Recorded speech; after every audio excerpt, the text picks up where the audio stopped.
Muddee kudha tokko bara 2023 yaa jirtu hordoftoota BBS oduu irraa qindeeffadhanii isinitti hima oduu waliin Jamal Tahiri. Kitaabni Leetoo Kuusaa Waloloo deemtu biqiltuu Waaqa isaatiin barreeffame guyyaa kalee bakka keessummoonni adda addaa walitti dhufan argamanitti eebbifame. Kitaabni Kuusaa Waloloo Leetoo kan biqiltuu Waaqa isaatiin barreeffame guyyaa kalee hoteela International Ilillitti bifa ho'aan eebbifame ooleeti jira. Leetoon kitaaba qabiyyee Kuusaa Walolootiin guutame ta'uu barreessituun kitaaba biqiltuu Waaqa isaa hirmaattota waltajjiitiif kan ibsite yoo ta'u sagantichis bakka abbootiin gadaa hayyoonni Oromoo artistoonni abbootiin qabeenya keessummoonni bakka adda addaa irraa affeeraman argamanitti eebba abbootii gadaatiin saaqamuun bifa ho'aa fi midhagaan eebbifame ooleeti jira. Kitaabni Leetoo waltajjii irratti hayyootaan kan qaacceeffame yoo ta'u kitaabichis fuula 181 kan qabu qabiyyee bal'aa akkasuma kitaaba Kuusaa Waloloo guddaadha jedhame. Qaaccesaan hayyootaan taasifame keessatti dhaangaan barreessituu kanaan dhiyaate baay'ee kan dinqisiifame yoo ta'u biqiltuun imala dheeraa deemuu akka dandeessuu fi egeree ogbarruu Oromootiif fala ta'uu akka dandeessumeeti jira. Sagantaan kunis waloo xinqataa kumarraa fi kumaa safaraatiin bifa midhagaa fi qalbii hirmaattotaa waltajjii hawwatuun kan dhiyaate yoo ta'u barreessituu kitaaba Leetoo biqiltuudhaan baga daandii keenyarra dhufte jedhanii simataniiti jiru. Eebba abbootii gadaa booda kitaabichi gurgurtaaf kan dhiyaate yoo ta'u hirmaattonni sagantichaa fi dhaabbileen adda addaa kitaaba tokko qarshii 10,000 fi hanga 50,000tti bitataniiti jiru. Harmee fi abbaan barreessituu kanaas kitaaba Leetoo tokkicha qarshii 50,000 bitataniiti jiru. Akkasuma hirmaattonni waltajjaa hordoftoonni karaa onlaayinii fi namoonni fageenya irraa jiran garee gareen gurmaa'uun kitaabicha bitachaa oolaniiti jiru. Dhumarratti barreessituun kitaaba Leetoo Waloo biqiltuu Waaqa isaa namni hunduu kitaaba kana akka bitatuu fi ergaa dubbisee booda hanqinaa fi cimina kitaabichaa yaada akka laatuuf dhaamteeti jirti. Hirmaannaan dubartoota ogbarruu afaan Oromoo keessatti qaban hedduu gadi bu'aa kan ture torbaan darbee fi kana dabalatee kitaabonni jajjaboon sadii shamarran Oromootiin barraa'uun harka dubbistootaa ga'uu danda'eeti jira. Isaan keessaa kitaabni Asoosama Dhugaa Hinaarii kan barreessituu Zanzan Huseeniin barreeffame, kitaabni Gootota Daandii Isaanii jedhu kan barreessituu Bilisummaa Huseeniin barreeffamee fi kitaabni Kuusaa Waloo kan ol guddattuu Waloo biqiltuu Waaqa isaatiin barreeffame seenaa hirmaannaa ogbarruu shamarran Oromoo jijjiiruu danda'a jedhamee hayyootaan dhaadheeffamu irratti argama. Warri mardoo meeqa wal wajjin dhageenye, warri waliin cabne gadda walii teenye, irreecha baranaa kan milkiitti deenye, baga nagaan keessa, baga waliin geenye. Hin argiin haajaamu hamaan sin ilaale baga nagaan geessan arsii kiyya baale haafa jaju diinni gamtaa keessan arge baga nagaan geessan walloo koo hararge. Warra of wareegu eenyummaa ofiif dhimmaa baga nagaan geessan iluu koo yaajummaa haa buruqu hamaan sin ilaale ijji baga nagaan geessan booranaa ku guji. Walumaa galatti utuu ormi jibbaan summii nutti biiftu baga nagaan geessan ilmaan lixa biiftu. Itoophiyaatti ambaasaaddarri Ameerikaa Ervin Masingaa sarbiinsi mirga namummaa naannoo Oromiyaa fi Amaaraa xiyyeeffannaa gahaa argatuu qabaa jedhe. Itoophiyaatti ambaasaaddarri Ameerikaa kan ta'e Ervin Masingaa guyyaa mirga namummaa sababeeffachuun ergaa dabarseen sarbiinsi mirga namummaa naannoo Oromiyaa fi Amaaraa keessatti lammiilee nagaraa jiruuf xiyyeeffannaan gahaan akka laatamu gaafateeti jira. Ambaasaaddarri Ervin Masingaa guyyaa mirga namummaa sababeeffachuun sarbiinsi mirga namummaa naannoo Oromiyaa fi Amaaraa keessatti lammiilee nagaraa rakkisaa jiruuf xiyyeeffannoo tattamaa fi gahaa ta'e akka laatamu yaamicha ariifataa gaafateeti jira. Ambaasaaddarri Itoophiyaa kun naannolee biyyattii garagaraatti imaluun qondaalota naannolee wajjin mari'achaa turuu isaas yaadachiiseeti jira. Ambaasaadarichi gara naannolee Affaar, Amaaraa fi Tigraayitti tibbanaa imalee akka ture ibsa baaseen ifoomseeti jira. Ervin haalli nageenya kutaalee biyyattii keessa jiru akka yaaddeessaa ta'uu kan eere yoo ta'u yeroo ammaas lammiileen biyyattii wabii nageenyaa akka hin qabne beeksise. Akkasuma naannolee biyyattii adda addaatti qaamota hidhatan caalaa qaamota biyya bulchaa jiraniin sarbamiinsi mirga namummaa jabaan lammiilee biyyattii irratti geggeeffamaa jiraachuu ambaasaadar Ervin Masingaa ibseeti jira. Ameerikaan marii araaraa marsaa lamaffaa mootummaa fi waraana bilisummaa Oromoo gidduutti Taanzaaniyaatti geggeeffamaa ture taajjabdu ta'uun hirmaachaa turus Masingaan addeesseeti jira.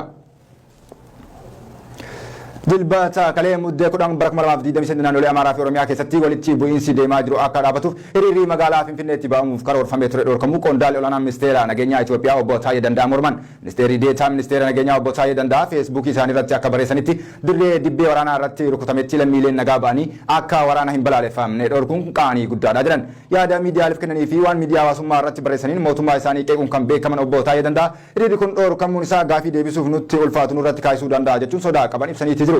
Ergaa mootummaan isaanii aangoo qabatee biyyattii keessatti waraanni walitti bu'iinsaa fi qe'ee irraa buqqa'uun lammiilee aarsaa uummanni Itoophiyaa dimookiraasii fiduuf kaafalee busheessee jira jechuun tarkaanfii mootummaan fudhate qeeqan. Qaamoleen siyaasaa hiriiraa Finfinneetti ba'amuuf ture kan qindeessaa turan keessaa 4 kamisaa darbe poolisiidhaan qabamuu kanaan wal qabatee namoonni 97 to'annaa jala oolfamuu mootummaan ibsuun ni yaadatama. Qindeessitoonni hiriira kanaa hidhamuu booda humni waloo nageenyaa fi tikaa ibsa baaseen maqaa hiriira nagaatiin gareen magaalaa Finfinnee keessatti jeequmsaa fi hokkoraa kaasuuf socho'aa ture to'atamuu beekse. Kanneen qaamolee nageenyaan hidhaman keessaa qindeessitoonni hiriira kanaa jiraachuu fi dhiisuu wanti ibsame ibsamee jiru. Hiriirri dilbata kalee magaalaa Finfinnee keessatti ba'amuuf karoorfame hafee yeroon isaa beekamuu baatus guyyaa biraatti akka dabarfame gabaafameeti jira. Obbo Taayyee Danda'a barreeffama miidiyaa hawaasaa isaanii irratti maxxansaniin mormii yookiin deeggarsi karaa nagaa utubuu dimokiraasii ta'uu ibsuun addawaa'ii waayita hiriira nagaa dhorkaa turetti mormaa turre har'as dirree masqalaatti hiriira nagaaf jedhuuf akka hin baamne dhorkinee jira jechuun bara mootummaa keenyaa keessattis wanni fooyya'ee akka hin jirre nutti agarsiisaa jedhe. Obbo Taayyee lammiileen karaa nagaa waraanaa kan akka hin mormine qaamoleen dhorkaan itti gaafatamummaa akka qaban eeruun barreeffama dheeraa guyyaa har'aa fuulbaruu isaanii irratti maxxansiin ammoo dhiigaa obbolaa fi ilmaan hiyyeessaatii wiskii cirriqfachuun daangaa godhachuu akka qabu akeekkachiiseeti jira. Dhalataan Oromoo Ameerikaa Savannah State University keessatti waggoota dheeraaf hayyuu herregaa ture Profeesar Mulaatuu Lammaa Profeesara olaanaa bara 2023 ta'uun filatame. Ameerikaa University Savannah State keessatti Profeesar herregaa kan ta'an Profeesar Mulaatuu Lammaa waldaa ogeessota olaanoo idil addunyaa irraa Profeesar olaanaa bara 2023 ta'uun filataman. Waldaan kun bu'aa ogummaa, bu'aa barnootaa dandeettii hooggansaa, umrii dheeraa dirree walitti hidhamiinsaa qaamota biroo waliin qabanii fi gumaacha hawaasa isaaniif godhan irratti hundaa'uun ogeessota addunyaa guutuu biraa kabajaa fi dinqisiifannaa olaanaa qabu jedhame. Profeesar Lammaan waggoota 30 oliif herreega barsiisaa kan turan yoo ta'u, kana keessaa waggoota 28 fi Yuunivarsiitii Ameerikaa Savannah State University keessatti barsiisaa akka turantu gabaafame. Bu'aa bahii hojii isaa hunda keessatti galmeesseen badhaasa dachaa kanas ogeessota idil addunyaa irraa gonfachuu akka danda'e ibsameeti jira. Bara 2020tti badhaasa pireezidaantii saayinsii herreegaa fi injinariingiin badhaasa addaa akka argates eerameeti jira. Badhaasni kun namoota gorsa kennuu keessatti gumaacha guddaa taasisanii fi oomishtummaa humna hojjetaa saayinsii teknooloojii injinariingii fi herreegaa USA gara fuula duraa deeggaraniif beekamtii kan kennu jedha gareen badhaasa ogeeyyotaa idil addunyaa kun.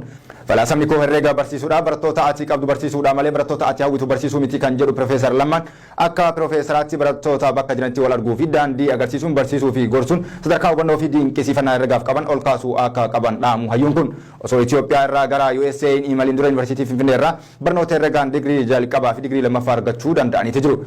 PhD isaanii immoo bara 1994 Yuunivarsiitii USA Kent State irraa barnoota herreegaan kan argatanii fi beekumsa barnoota herreegaa isaaniitiin waraqaawwan qorannoo 200 ol maxxansuu danda'aniiti jiru.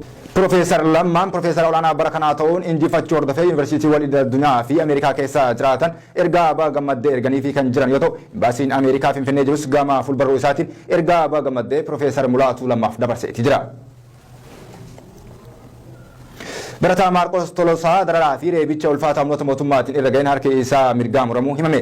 Magaalaa Dambidollootti dhalatee kan guddate barataan ganna 17 Maarqos Tolosaa humnoota nageenyaa mootummaan qabamee dararamaa ergaa ture booda miidhaa cimaa harka isaa irra ga'een hospitaalatti harki isaa mirgaa irraa muramuu BBC'n maatii obeeffachuun gabaase. Akka lakkoofsa Habashaatti guraandhala 26,2015 Maarqos obbolaa fi hiriyoota isaa waliin baratanii fi dubbisanii waliin kutaa isaatti galuun rafee otoo jiru halkan gara barii sa'aatii 10 irratti balballi manaa isaa cabsuun humnoota mootummaatiin olitti seenuu hima. Ribaa kaasanii meeshaa waraanaa qabdaa fidi akka isaan jedhan kaan himu barataan kun ati miseensa abbaa torbeetinaan jechuun isa reebuu akka jalqaban dubbata. Laakiin anoo meeshaa waraanaa homaa hin qabu anoo barataadha jennaan fuudhanii gara kaampii waraanaa akka geessan dubbata barataan kun. Akka funyoo dachaa walitti hidhanii miila koos itti dabalan sana booda muka ispoortii irratti hojjetan irratti rarraasanii harka koo irraa nagara faatii oolanii bulan kan jedhu barataan Maarqos ulee fi shiboo elektirikiin guyyootaaf na reebaa waan turaniif qaamni isaa akka dhiigaa ture dubbata. Booda boolla dahannaa qopheeffatan tokko keessaa torbaan tokkoof akka isa galchan sana booda achi isa baasanii gara bakka Mannaafashaa jedhamu ganduwaa torbaa jirutti geessuun torbaan tokko akka tursiisan dubbata barataan kun. Dhumarratti sababa dararaan irra ga'een qaamni koo tortoree ajaa'u waan eegaleef milishoonni bakkicha turan nurraa baasaa fooliin isaa nu teechisuu hin dandeenye jennaan achi na baasanii hospitaala Dambidolloo fuulduratti nagatanii sokkaan jedha barataan Maarqos. Boodas hospitaala Dambidolloo keessatti yaalii argaa ture booda miidhaa cimaa fi dararaa yeroo dheeraaf humnoonni mootummaa irraan ganiin harki isaa mirgaa akka irraa murame Maarqosii fi maatiin BBC Afaan Oromoo himaniiti jiru. Biyyattii keessatti sarmiinsi mirga namummaa fiixee irra ga'uun dhaabbilee mirga namummaa adda addaa yeroo ammaa ibsaa kan jiran yoo ta'u, Itoophiyaa keessatti gidiraa fi yakkaawwan namummaa raawwataman kanneen dhokatan isaan saaxilaman akka caalu ibsuu irrattis argamu. Egaa hordoftoota BBS oduun irraaf qindeeffame kan hangamaa isinitti himnu ture gama ogummaa kaameraaf